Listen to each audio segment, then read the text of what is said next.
अध्याय 8। बजर बट्टू। शाम हो रही है। गेहूं के खेत में बजर बट्टू खड़ा है और दूसरी तरफ से कौवों का एक झुंड खेत की तरफ उड़ान भरते हुए। अरे चलो, शाम हो रही है। गेहूं की पक्की फसल लहरा रही है। सभी रामू चाचा के खेत की ओर बढ़ो।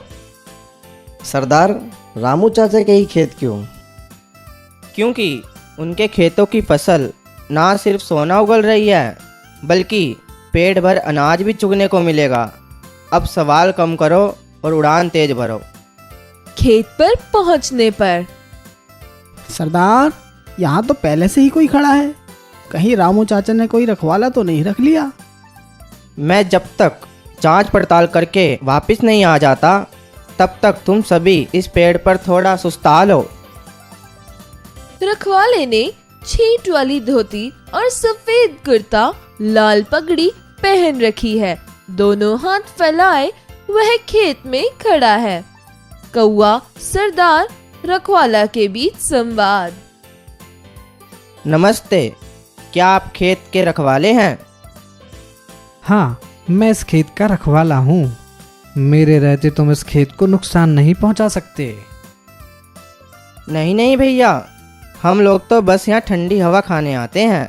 अगर कभी कहीं कोई दाना नीचे गिरा हुआ मिल जाता है तो खा लेते हैं। अब इतनी सी बात में तो कोई परेशानी नहीं होनी चाहिए। बजर बट्टू कौवा सरदार को घूर कर देख रहा है और कौवा सरदार बजर बट्टू के कानों पर अपने पंख छुआ रहा है, जिससे बजर बट्टू को गुदगुदी होने लगी है। तो हम खा ले थोड़े से दाने। चलो खा लो दाने। कौवा सरदार एक लंबी सीटी मारता है। सीटी की आवाज संकेत पाते ही अन्य कौवों का खेत की तरफ चले आना। भाई बजर बट्टू, पहले तो हमने तुम्हें इस खेत में कभी नहीं देखा। कल ही मुझे इस खेत की रखवाली के लिए रखा गया है। फिर तो आज से हम दोस्त हो गए, क्योंकि अब रोज हमारी तुम्हारी मुलाकात होती रहेगी। बिल्कुल। अरे, ये तुम्हारे पैरों को क्या हुआ? क्या तुम घूमते फिरते नहीं हो? लगता है सारा दिन एक ही स्थान पर खड़े खड़े ये कमजोर पड़ने लगे हैं। अब क्या बताऊं सरदार, मैंने चलना सीखा ही नहीं। अरे, इसमें कौन सी बड़ी बात है। मैं तुम्हें चलना क्या, उड़ना भी सिखा देता हूँ। सचमुच? हाँ, बस पंखों की जगह हाथ फैलाओ, पाँव ऊपर उठाकर शरीर को थोड़ा ऊपर की तरह खींचें और उड़ चलो धरती से ऊपर। कौवों का झुंड सीटी मारकर अपने सरदार को वापस लौट आने का संकेत दे रहा है, जिसकी आवाज बजर बट्टू और कौवा सरदार सुन रहे हैं। भाई बजर बट्टू, अब घर जाने का समय हो चला है। उड़ने की कला को कल वापस आके सिखाता हूँ। आज के लिए इतना ही काफ़ी है। क्या मैं भी उड़ पाऊंगा? दूर दूर तक सारी दुनिया को देख पाऊंगा? बजर बट्टू हाथों को फैलाए पांव ऊपर की तरफ उठाकर शरीर को थोड़ा खींचता हुआ उड़ने लग रहा है। वाह, मैं तो सचमुच उड़ने लगा हूँ। बजर बट्टू नदी, पहाड़ पार करता हुआ खेत खलियानों की तरफ बढ़ता हुआ।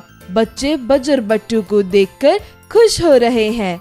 लोगों द्वारा अपनी वेशभूषा की तारीफ सुनकर बजर बट्टू खुश होता हुआ और अंत में थकावट के कारण एक खेत में सुस्ताने के लिए नीचे उतरता है। यह खेत हरा भरा है, यहीं थोड़ा सुस्ता लेता हूँ। लगता है कहीं दूर से आए हो। हाँ भाई। लो, थोड़े फल खा लो। हे भगवान, बेचारे रामू चाचा के खेतों का ना जाने क्या हाल हुआ होगा। मुझे वापस जाकर उनकी मदद करनी होगी। बजर बट्टू उड़ने के लिए उठ रहा है। बुदबुदाते हुए आंखें खोलता है और धड़ाम गिरता है। धत तेरे की, यह तो सपना था, सच नहीं। आने दो कौआ सरदार को, अपने सपने के बारे में बताऊंगा।